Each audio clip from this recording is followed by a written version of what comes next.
Okay, next up, we have Miss Asia Dorsey and her project titled Identifying the Barriers and Supports to Maintaining Independent Living for Amputees.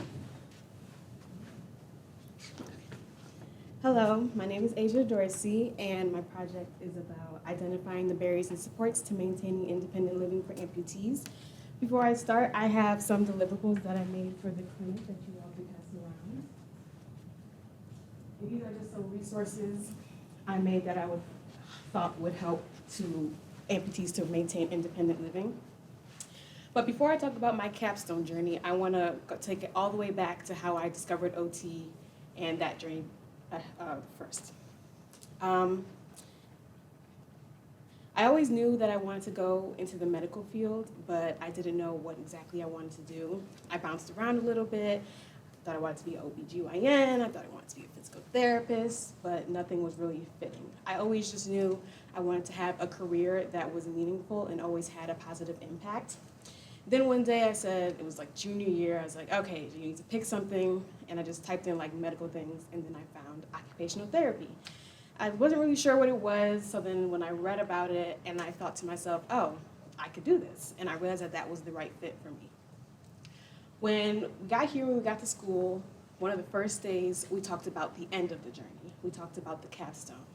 And the way it was explained to us, they were saying a capstone is like a passion project or something that you're interested in.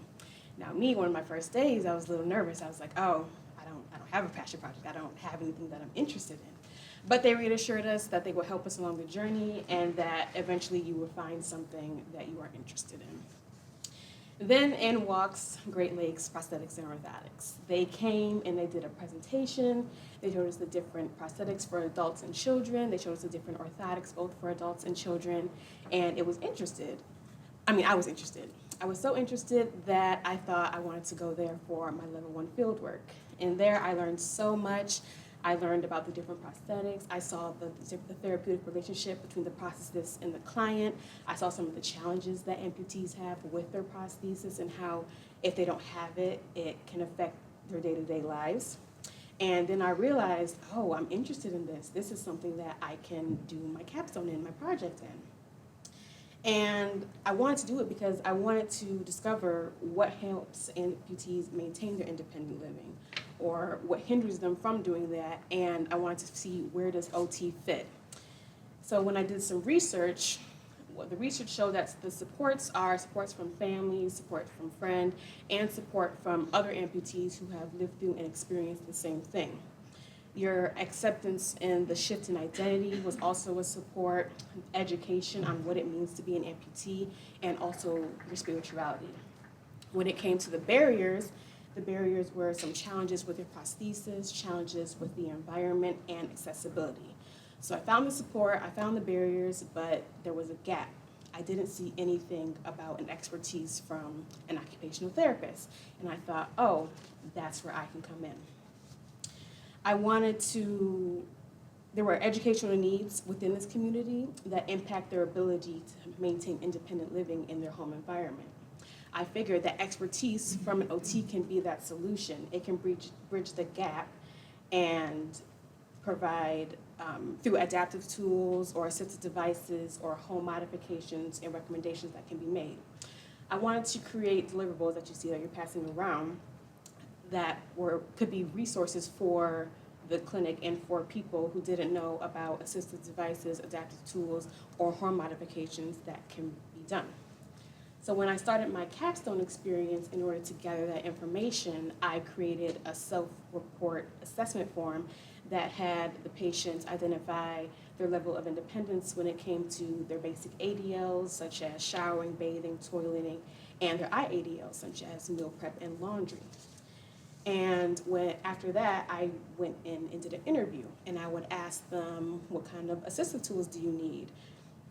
Home modifications, and I kept hearing people say, oh, we didn't make any home modifications, so then I would break it down.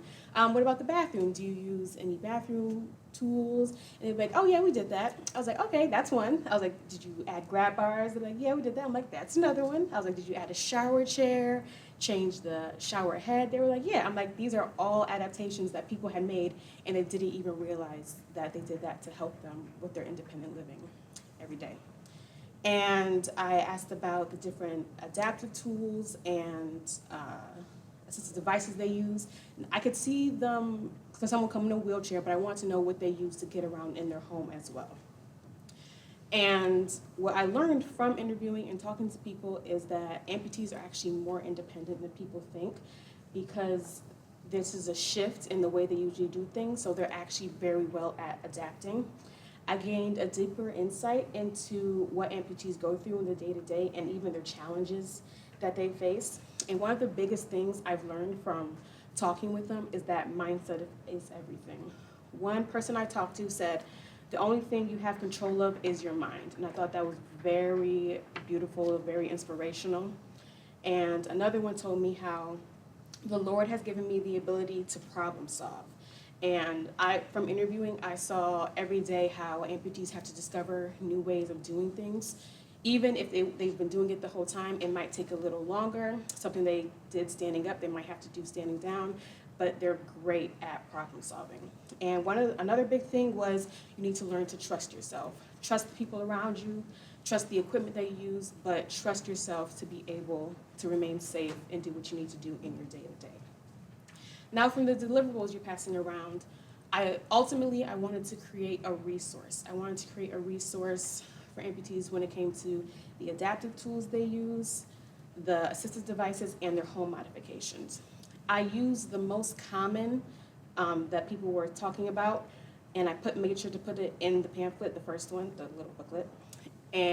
But I also made sure to use my OT brain and think what isn't being used. For example, me and my mentor were talking about it, and we talked about a button hook. I had no one mention a button hook, but is it because they don't know about it, and so that's why they didn't use it, or maybe they knew about it, but they don't need it? But either way, it'll be in the resource, so if someone needs it, they can use it. And I also made sure to add, we talked about donations and loans, because I would have people ask me, do you know where I can donate this? And I would be like, oh, no, sorry, I don't. But it just gave me the idea, oh, I should put it in the booklet, because I just wanted to be an all-around resource. And I also made sure to add different websites that can give education on what it means to be an amputee or any questions that people might have. And I also added support groups if people needed to seek that help. When it comes to one thing I would change, I would probably have a set thing of questions. I would just go in there and just go with the flow. And it would one question would sometimes lead to the other, but then I realized, oh, I kind of asked one patient something that I didn't ask another patient, and I kind of missed that question, but it was okay. But that would just be one thing that I would definitely change. I was grateful to have the opportunity to talk with this population to gain deeper insight and to utilize my skills as a future occupational therapist to create something that I hoped helps someone in the future. The biggest takeaway I have from all of this is that perspective and mindset is everything. Being an amputee may change the way you do things and how you see yourself, but I met many individuals that did not let this change dictate their life. Instead, they became empowered and motivated to continue to live the life of independence and to remain safe.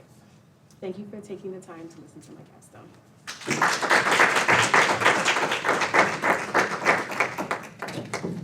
Any questions? Any questions?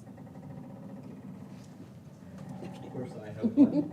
Can you talk to me about, was there any specific kind of concept that was challenging, a barrier that you had to overcome that really helped you grow professionally? Yes, one would be, my thing was supports and barriers, and sometimes I'd be like, so what problems do you have? People would be like, I don't have any problems, and I would be like, okay, and I would have to try to reword the question just to see if I can get something, and I found that rewording the question from like challenges to like things that are difficult, that will give me like sort of like the answer that I need.